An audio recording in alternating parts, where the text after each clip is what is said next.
Dr. Jose Rivera, mental health professional and master life coach. Welcome to the Doc TV.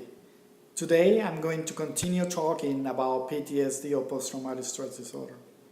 In this second part, I'm going to cover or answer some of the questions you previously asked, as well as the possible treatments for PTSD.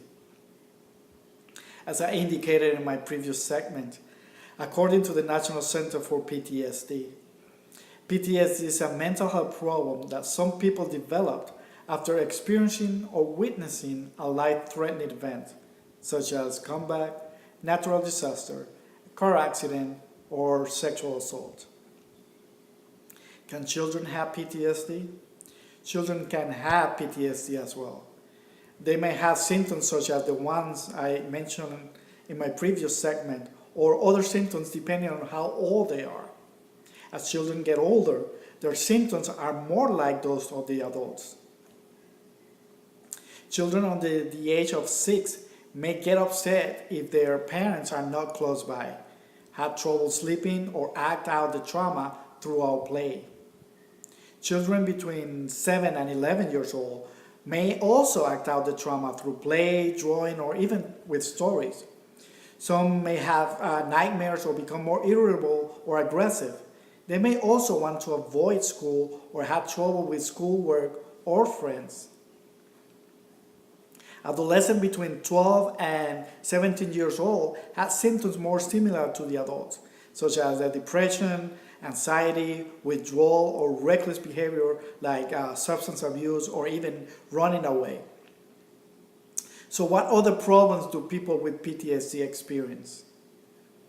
Well, people with PTSD may also have other problems, such as feelings of hopelessness, shame or despair, depression and anxiety, drinking and drug problems, physical symptoms such as chronic pain, employment problems, relationship problems that might even end into a divorce.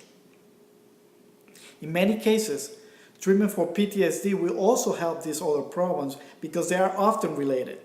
The coping skills that you learn in treatment can work with PTSD and these related problems. Will people with PTSD get better? Well, getting better means different things for different people. There are many different treatment options for PTSD.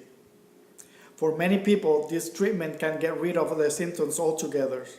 Others find they have fewer symptoms or feel that their symptoms are less intense. But actually the reality is that your symptoms don't have to interfere with your everyday activities or work, or even with your relationships. So what treatments are available?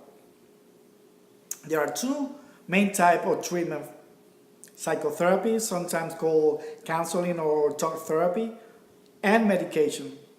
Sometimes people combine psychotherapy and medication, which I recommend most of the time. Psychotherapy for PTSD or counseling involves meeting with a therapist, counselor, or psychologist, which will use trauma-focused psychotherapy.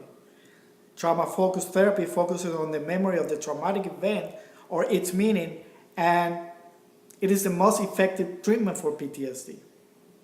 There are different types of trauma-focused psychotherapy, such as cognitive processing therapy or CPT, where you learn skill to understand how trauma changed your thoughts and feelings.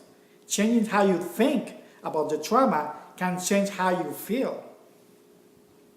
Prolonged exposure or PE, where you talk about your trauma repeatedly until memories are no longer upsetting. This will help you get more control over your thoughts and feelings about the trauma. You also go to places or do things that you are safe, but that you have been staying away from it because they remind you of the trauma. Eye movement desensitization and reprocessing, or EMDR, which involve focusing on your sounds or hands movement while you talk about the trauma. This helps your brain work through the traumatic memories in a very effective way. The one that I use most of the time is clinical hypnosis, which helps tremendously and can effectively treat the symptoms as well as the underlying causes. Medication can also be effective with the treatment of PTSD.